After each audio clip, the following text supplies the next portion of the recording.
आप देख रहे हैं अमेज नाउ। गंगा, यमुना, राप्ती और गोमती के तटवर्ती इलाकों से खबरें आप तक। नमस्कार, सत्य घटना के न्याय के साथ मैं सुगंधा। शुरुआत करते हैं आज की मुख्य घटनाओं से। श्री राम मंदिर के भव्य निर्माण के लिए गोरखपुर के उद्यमियों ने खोला खजाना।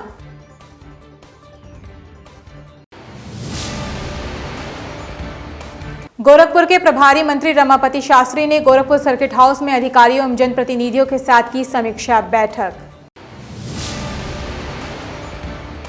अपर सचिव पंचायती राज ने कहा, शौचालय और पंचायत भवनों का 100% निर्माण कार्य कराएं पूर्ण।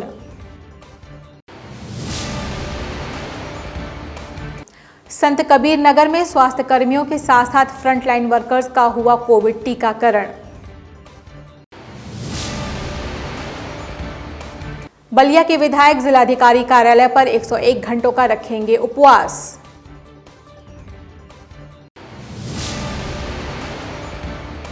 सिद्धार्थनगर जिले में कोविड टीकाकरण के तीसरे चरण में डीटीओ ने वैक्सीन से संबंधित अफवाहों को किया दूर। बलिया जिले में मनियर थाना क्षेत्र में हुई 1,70,000 रुपयों की लूट के साथ मुजरिम बलिया पुलिस के हत्थे चढ़े। संत कबीर नगर जिले की एक नाबालिग रेप पीड़िता का दरोगा के ऊपर धमकाकर बयान बदलवाने का आरोप। बस्ती जिले में शौच के लिए घर से निकली एक दलित किशोरी के साथ 3 युवकों ने किया दुष्कर्म। अब सत्य घटना विस्तार। अयोध्या में भव्य श्री राम मंदिर निर्माण के लिए मुख्यमंत्री योगी आदित्यनाथ की मौजूदगी में गोरखपुर के उद्यमियों ने अपना खजाना खोल दिया। किसी ने 1 करोड़, किसी ने 1 लाख रुपए तो किसी ने 31 लाख रुपए मंदिर निर्माण के लिए दान में दिए। गोरखनाथ मंदिर में शहर के बड़े उद्यमियों की एक बैठक में राम मंदिर निर्माण के लिए गोरखनाथ मंदिर की ओर से 50 लाख रुपए, देवी पाटन मंदिर की ओर से 51 लाख रुपए की धनराशि दी गई। गैलेंट इस्पात प्राइवेट लिमिटेड के प्रबंध निदेशक चंद्र प्रकाश अग्रवाल ने 1 करोड़ 1 लाख रुपए की सहयोग राशि दी। व्यवसायी शंभू शाह ने 31 लाख रुपए की धनराशि दी। कार्यक्रम में उद्यमी अजय शाही, विक्रम सर्राफ, अतुल सर्राफ, ओम प्रकाश जालान सहित करीब 40 व्यवसायी और उद्यमी शामिल हुए और न्यास को तकरीबन 5 करोड़ रुपए की राशि दान में दी गई। बैठक में समर्पण निधि देने वालों को ट्रस्ट की ओर से रसीद भी दी गई। गोरखनाथ मंदिर में सीएम योगी आदित्यनाथ के अलावा विश्व हिंदू परिषद के केंद्रीय उपाध्यक्ष, श्री राम जन्मभूमि तीर्थ क्षेत्र न्यास के महामंत्री चंपत राय और अन्य पदाधिकारी भी शामिल थे। सारे भारतवर्ष में भगवान के भक्त, इस धरती को माता कहने वाला समाज, जन्मभूमि पर बनने वाले मंदिर के लिए स्वेच्छा से, खुले मन से समर्पण कर रहा है। हमने आपकी 4 बजे फ्लाइट है। समाज का आह्वान किया था कि वह मकर संक्रांति से दिल्ली जाएंगे ना, माघ पूर्णिमा, रविदास जयंती 27 फरवरी तक इस 42 दिन की अवधि में भगवान के कार्य के लिए अपनी श्रद्धाओं का समर्पण करें। देश बहुत उदारतापूर्वक इस अनुरोध में भागीदारी कर रहा है।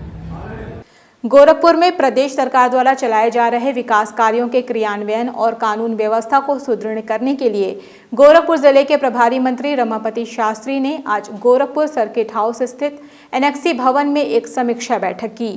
इस दौरान उन्होंने उत्तर प्रदेश सरकार द्वारा चलाए जा रहे विकास कार्यों की समीक्षा की और संबंधित अधिकारियों से रिपोर्ट कार्ड भी मांगा। उन्होंने गोरखपुर के चौरी चौरा में 4 फरवरी से शुरू हो रहे शहीद महोत्सव की तैयारियों का जायजा भी लिया। इसके साथ ही रमापति शास्त्री ने गोरखपुर में निर्मित और 1 डिस्ट्रिक्ट 1 प्रोडक्ट के अंतर्गत चयनित टेराकोटा के उत्पादों और उनके कारीगरों को आगे बढ़ाने का मूल मंत्र बताया। और प्रभारी मंत्री होने के नाते सभी विषयों पर हम चर्चा करते हैं। विकास कार्यों की भी समीक्षा करेंगे, जो तमाम चीज़ें बन रही हैं, निर्माण कार्य हो रहे हैं, उसका भी समीक्षा करेंगे और आपस में बात भी करेंगे, संगठन के साथ भी बैठेंगे, सरकार के साथ बैठेंगे, सारी व्यवस्था करेंगे। इसी नाते हमारा दौरा होता रहता है प्रभारी मंत्री के नाते। चौरी चौरा में शहीद उत्सव मनाने की योजना है, किस तरह की तैयारी चल रही है? हमको लगता है पूरी तैयारी हो रही है। माननीय मुख्यमंत्री जी उसका निरीक्षण किए हैं सारी करें, और माननीय मुख्यमंत्री जी के नेतृत्व में जो भी काम हो रहा है अच्छा होगा। उसके लिए आप सबको भी धन्यवाद देता हूँ। आप सबसे भी आह्वान करता हूँ, आइए सब कार्यक्रम में आगे बढ़ चढ़ के अपना हिस्सा लीजिए तो अच्छा रहेगा। अपर सचिव पंचायती राज मनोज कुमार सिंह और ग्राम विकास निदेशक किंजल सिंह ने आज लखनऊ से वीडियो कॉन्फ्रेंसिंग करके निर्देश दिए कि जनपद में बन रहे सामुदायिक शौचालय और पंचायत भवनों का 100% निर्माण कार्य पूर्ण कराया जाए, जिससे चुनाव के बाद नवनियुक्त ग्राम प्रधानों को पंचायत भवन और सामुदायिक शौचालय क्रियाशील मिले। उन्होंने संबंधित अधिकारियों को निर्देश देते हुए कहा कि सभी अधिकारी अपने अपने क्षेत्र का निरीक्षण करें और निर्माण कार्यों को 100% पूरा कराएं।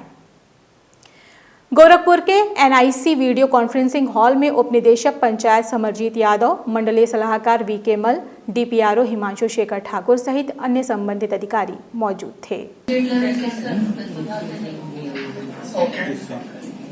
तो 17 जिले का आपने भेज दिया? 17 जिले का आ गया सर, हम लोग भेजने के प्रोसेस में। तो आपका प्रोसेस इतना लंबा क्यों चल रहा है? संत कबीर नगर जिले में स्वास्थ्य कर्मियों और फ्रंटलाइन वर्कर्स का कोविड टीकाकरण तीसरे चरण में किया गया। शहर कोतवाली क्षेत्र के संयुक्त जिला अस्पताल में स्वास्थ्य कर्मियों के साथ आशा बहू और आंगनबाड़ी कार्यकर्तियों को टीके लगाकर टीकाकरण की शुरुआत की गई। ये टीकाकरण अपर CMO और जिला अस्पताल के CMS के निर्देशन में शुरू किया गया। जिले के कुल 9 स्वास्थ्य इकाइयों पर आज टीकाकरण हुआ। पूरे जिले में 1725 लोगों को टीके लगाने का स्वास्थ्य विभाग ने आज लक्ष्य रखा था। आज आपने कोरोना का टीका लगवाया है। हाँ। तो क्या कोई परेशानी आ रही है आपको? कोई दिक्कत? अभी तक कोई समस्या नहीं है, एकदम ठीक ठाक है और आगे मतलब आधे घंटे के उसमें क्या है, किसी प्रकार की कोई दिक्कत? कोई दिक्कत नहीं। ये जो कोविड का आज हो रहा है, आज तीसरा दिन हमारा लग रहा है। जो हमारे हेल्थ वर्कर हैं उनका लग रहा है। 1725 का टारगेट है हमारा। यहाँ पे 3 सेशन लगे हुए हैं डिस्ट्रिक्ट हॉस्पिटल में और हमारे सारे ब्लॉक में, केवल बेलहर में आज नहीं है और सारे ब्लॉक में टीकाकरण चल रहा है। ये जो है आपको मालूम है एकदम सुरक्षित है, सारे टेस्टेड है और ये पहला डोज अभी लग रहा है। हमारे हेल्थ वर्कर जब हो जाएंगे तब हम फिर जो हमारे सर आज ये किनको टीका लगना है? स्वास्थ्य कर्मियों के साथ और किसको टीका लगेगा? ये स्वास्थ्य कर्मी में जो हेल्थ वर्कर हैं उसमें आंगनबाड़ी हैं, आशा हैं और जो ये हैं हमारे जितने पैरामेडिकल स्टाफ है या मेडिकल स्टाफ है, इन सबको लगेगा। बलिया के विधायक सुरेंद्र सिंह ने जिलाधिकारी के विरुद्ध मोर्चा खोल दिया है। उन्होंने कहा है कि वह जिलाधिकारी कार्यालय पर 101 घंटे का उपवास रखेंगे। ये उपवास वो जिलाधिकारी के खिलाफ ही रखेंगे। बैरिया विधानसभा क्षेत्र के बीजेपी विधायक सुरेंद्र सिंह ने आरोप लगाया है कि बैरिया विधानसभा क्षेत्र में जिलाधिकारी ने भूमाफियाओं को संरक्षण दे रखा है। जिलाधिकारी अपने कर्तव्यों का निर्वहन सही ढंग से नहीं कर पा रहे हैं, जिसकी वजह से भूमाफियाओं का मनोबल बढ़ गया है। उन्होंने कहा कि जिलाधिकारी की बुद्धि की शुद्धि के लिए वो ये उपवास जिलाधिकारी कार्यालय पर करेंगे। वामा में जो भूमाफियाओं का एक तरह से बलिया का जिलाधिकारी स्वयं जो है इस काम को बढ़ावा दे रहे हैं और लाख जनता के प्रयास करने के बाद भी जो अपना धर्म है वो जिलाधिकारी का धर्म पूरा नहीं कर रहे। मुझे दुख है कि ऐसे अधिकारियों के चलते ही भूमाफियाओं का मनोबल बढ़ता जा रहा है। लेकिन मैं समाज के बल पर और संविधान के बल पर, न्यायपालिका के बल पर मैं जरूर इन लोगों को न्याय दिला दूंगा, मुझे पूरा भरोसा है। तो क्या मानते हैं बलिया का जिलाधिकारी भूमाफियों से मिले हुए हैं? डर रहे हैं। सत्ता की जो है प्रभाव के कारण उनके मन में भय व्याप्त है, लेकिन नहीं समझते हैं कि इससे बड़ा सत्ता ऊपर बचती है। सत्ता में बैठ कर के जो लोग सज्जन गरीब लोगों की ज़मीन को हड़पने का प्रयास करेंगे तो कम से कम जब तक मैं विधायक हूँ तब तक इस काम को नहीं होने दूँगा। 18 एकड़ 80 डिसमिल जमीन हमारे लोग आए थे। आपको जान करके एक विचित्र आश्चर्य होगा कि उसमें जो है जिसका नाम उतार करके नाम चढ़वाए हैं लोग अपना नाम, उसमें से 4 लोग मर चुके थे और उनको भी मुकदमा करके, फर्जी मुकदमा करके और नोटिस कराया गया है। ये देखिए, माने बैरिया तहसील जो है लगता है कि मैंने उसके सामने वेश्यालय फेल हो गया। कोविड-19 टीकाकरण के तीसरे चरण में लोगों के भ्रम को दूर करने के लिए सिद्धार्थनगर जिले में जिले के डीटीओ ने आज सबसे पहले टीकाकरण करवाकर वैक्सीन से जुड़ी सभी अफवाहों को दूर किया। इसके साथ ही पूरे जिले से स्वास्थ्य कर्मियों का वैक्सीनेशन सभी सामुदायिक स्वास्थ्य केंद्रों और प्राथमिक स्वास्थ्य केंद्रों सहित जिला अस्पताल में करवाया गया।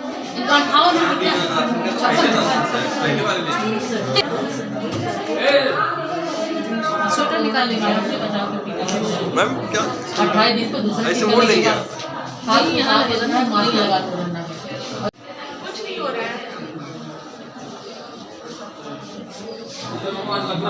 मौके पर मौजूद डीटीओ ने बताया कि जिले में 15 जगहों पर 3,395 लोगों का टीकाकरण कराया जाना है, जिसमें हमारी सारी टीम लगी है। साथ ही सभी को कोविड वैक्सीनेशन के बारे में जागरूक करना है। जनपद सिद्धार्थनगर में आज 28 तारीख को जो है करीब 3900 स्वास्थ्यकर्मियों को और आशाओं को आंगनबाड़ी को टीकाकरण किया जाना है, जिसमें 15 जगह हमारा टीकाकरण हो रहा है। आज यहाँ पर जिला अस्पताल सिद्धार्थनगर पे कोविड टीकाकरण की प्रक्रिया चल रही है, जिसमें करीब 90 बेनिफिशरीज़ को आज यहाँ लगाया जाना था, जिसमें हम लगभग 62 बेनिफिशरी 62-63% कवर कर चुके हैं। उम्मीद कर रहे हैं कि हम फिर 100% टीकाकरण कराकर प्रदेश में फिर दोबारा से अव्वल स्थान ग्रहण करेंगे। सामुदायिक स्वास्थ्य केंद्र लोटन बाजार में भी स्वास्थ्य कर्मियों को टीकाकरण कराया गया। लोटन बाजार के सामुदायिक स्वास्थ्य केंद्र के अधीक्षक डॉक्टर अमित चौधरी ने कहा, देखिए आज हमारे यहाँ 200 लोगों का कोविड का टीका लगता है, 200 लोगों को, और इससे कोई परेशानी या कोई समस्या नहीं उत्पन्न हो रही है। बाकी सेफ टीकाकरण हो रहा है और अभी तक कोई हमारे यहाँ AFI भी नहीं हुआ है, और जितना भी टीका लगा हुआ है सभी लोग सुरक्षित हैं और लगवा के अच्छे से जा भी रहे हैं। किन किन लोगों को लगाया गया है यहाँ? इसमें देखिए पूरा हेल्थ वर्कर को लगा है, चाहे वो डॉक्टर हो, स्टाफ हो हमारे, या आशा हो या आंगनबाड़ी हो, सभी को इसमें अभी आज और कल ये दोनों दिन टीका लगना है। बलिया जिले के मनियर थाना क्षेत्र में 2 दिन पहले हुई 1,70,000 की लूट का बलिया पुलिस ने खुलासा कर दिया है। पुलिस ने इस मामले में 2 अभियुक्तों को गिरफ्तार कर लिया है। आपको बता दें कि बलिया के मनियर थाना क्षेत्र में 2 दिन पहले ग्राहक सेवा केंद्र के एजेंट को लूट लिया गया था। मुखबिर की सूचना पर स्वाट टीम और मनियर पुलिस ने तत्परता दिखाते हुए इस मामले में कार्रवाई की और मुजरिमों को धर दबोचा। इस मामले का खुलासा करते हुए पुलिस ने कहा कि एजेंट मनीष और उसका दोस्त गोलू ही इस लूट के मुजरिम हैं। दोनों ने यूट्यूब पर घटनाओं को देखकर लूट को अंजाम दिया। पुलिस ने दोनों के पास से 1,66,000, एक मोटरसाइकिल और मोबाइल फोन बरामद किए हैं। थाना मनियर क्षेत्र में 2 दिवस पूर्व हुई लूट का अनावरण करते हुए पुलिस ने आज 2 अभियुक्तों को गिरफ्तार किया है। इसमें पुलिस ने पूछताछ में जानकारी प्राप्त हुई कि जो एजेंट था, जो पैसे बैंक से ग्राहक सेवा केंद्र पर ले जा रहा था, उसी ने पैसों को खुर्द-बुर्द करने के इरादे से अपने मित्र के साथ मिलकर ये घटना को अंजाम दिया, जिसमें कि उसने 1,70,000 रुपये, एक मोटरसाइकिल और जो मोबाइल था वो अपने मित्र को दे दिया और एक राहगीर से फ़ोन करके अपने मालिक को बताया कि उसके साथ लूट हो गई है। इस पर जो मालिक है उसकी तहरीर पर पुलिस ने मुकदमा दर्ज किया। पुलिस ने बड़ी तत्परता पूर्वक, हमारी टीम ने काम करते हुए 48 घंटों के भीतर पूरी रकम, मोटरसाइकिल और मोबाइल बरामद किया है। दोनों अभियुक्तों को गिरफ्तार किया गया है, इन्हें जेल भेज रहे हैं। यूपी के संत कबीर नगर जिले की रहने वाली एक नाबालिग रेप पीड़िता लड़की ने दरोगा के ऊपर धमकाकर बयान बदलवाने का आरोप लगाते हुए सीएम कैंप कार्यालय के आदेश के बाद भी कोई कार्रवाई न होने का आरोप लगाया है। पीड़ित लड़की ने मीडिया से बात करते हुए कहा, होटल में, उसके बाद मैंने FIR दर्ज कराया। फिर उसके बाद जो है दरोगा साहब ने मेरा कोर्ट में ले जाके बयान पलटवा दिया। हमको डराए धमकाए कि तुम इस तरह बयान में कहोगे नहीं तो तुमको जेल हो जाएगा, ये हो जाएगा। इसी तरह हमको बयान पलटा दिया हमको। और उसके बाद जो है लड़का जमानत पर छूट गया है। और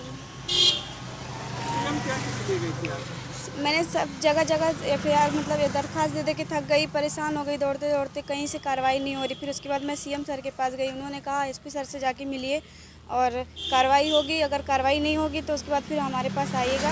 अभी हम गए नहीं हैं, जाने वाले हैं। जी 2 बार मुलाकात हुई SP साहब से। उन्होंने कहा पहले तो गए तो सीओ ऑफिस भेज दिया, उसके बाद सीओ ऑफिस में मुझे डरा धमका रहे थे कि इस तरह है, ऐसे कैसे हो सकता है। वो भी मुझे डरा धमका रहे थे कि तुम जेल चले जाओगे, तुम्हारे खिलाफ मुकदमा हो जाएगा। फिर एसपी साहब फिर दोबारा गए एसपी साहब, जब सीएम सर के पास गए, सीएम सर ने मुझे एसपी ऑफिस में भेजा। उन्होंने कहा ये लेकर जाइए, कार्रवाई होगी, अगर कार्रवाई नहीं होगी तो फिर उसके बाद हमारे पास आइएगा। बस्ती जिले में आए दिन महिला अपराध की घटनाएं लगातार बढ़ रही हैं। वहीं दूसरी तरफ बस्ती पुलिस महिलाओं के साथ हो रहे अपराधों पर अंकुश लगाने में नाकाम होती नजर आ रही है। मामला बस्ती जिले के छावनी थाना क्षेत्र अंतर्गत आने वाले एक गांव का है, जहां अपने घर से शौच के लिए निकली दलित किशोरी के साथ गांव के 2 युवकों और एक दूसरे गांव के युवक द्वारा दुष्कर्म किया गया। गैंग रेप के बाद तीनों युवक घटनास्थल से फरार हो गए। घटना की सूचना मिलते ही अपर पुलिस अधीक्षक सीओ हरैया के साथ छावनी थाने के फोर्स पहुंची और आरोपियों की तलाश शुरू कर दी। घटना के बारे में गैंग पीड़िता ने बताया कि वह अपने घर से कुछ दूर खेत में शौच के लिए गई थी, जहां 3 युवकों द्वारा दुष्कर्म किया गया। हम गए थे खेत में और वहाँ पर बाहर गए थे और सभी लोग गांजा पी रहे थे पुल पर। और फिर हम गए खेत में तो वहाँ लेटरिंग कर रहे थे और फिर इन लोग पीछे से गए गाँव आके मोटरसाइकिल खड़िया के और सभी लोग हमें पीछे से मुंह मेरा पकड़ लिए, दबा लिए और सभी लोग दबा लिए। तो हम गुहार लगा रहे थे तो नहीं लग पाया, तो सभी लोग घिराते सरसई के खेत में ले आए हैं। सरसई के खेत में ले आए तो हमारे साथ सभी लोग बलात्कार किए हैं। पारी गांव के ही थे कि कहीं और के थे? गांव के थे, 2 लोग। कई लोग थे? लमसम 3 लोग थे। घटना के बारे में एसपी हेमराज मीना ने बताया कि कल सुबह 9 बजे के आसपास एक किशोरी के साथ गैंग रेप की घटना हुई है। उसने घर आने के बाद अपने परिजन से पूरी बात बताई। मामले में पीड़िता की तहरीर पर मुकदमा पंजीकृत करके आरोपियों की तलाश की जा रही है। देखिए, थाना छावनी में कल सुबह करीब 9 बजे के आसपास सूचना मिली थी कि एक 14-15 वर्षीय एक बालिका है जो अपने घर से करीब 50 मीटर दूर खेत में शौच के लिए गई थी और उसने आने के बाद बताया कि उसके साथ में 3 लोगों के द्वारा गलत काम किया गया है। इस पर थाना प्रभारी और क्षेत्राधिकारी मौके पर गए और इसकी जांच पड़ताल की जा रही है। इसमें मुकदमा पंजीकृत करके और मेडिकल करा के और विधिक कार्रवाई की जा रही है। जो भी दोषी है उनकी गिरफ्तारी की जाएगी। सर, क्या उन युवकों की पहचान हो चुकी है जिनके द्वारा घटना कारित की गई है? अभी तहरीर प्राप्त किया जा रहा है और तहरीर प्राप्त करके इसमें आगे कार्रवाई की जा रही है। सत्य घटना के आज के इस संग में बस इतना ही। तेज, सटीक और ताज़ी घटनाओं को जानने के लिए जुड़े रहें अमेज नाउ के फेसबुक पेज, यूट्यूब चैनल और वेब पोर्टल से। इस संग में बस इतना ही। अगले अंक में आपसे फिर से मुलाकात होगी। तब तक के लिए हमें दीजिए इजाज़त। नमस्कार। आप देख रहे हैं अमेज नाउ। गंगा, यमुना, राप्ती और गोमती के तटवर्ती इलाकों से खबरें आप तक।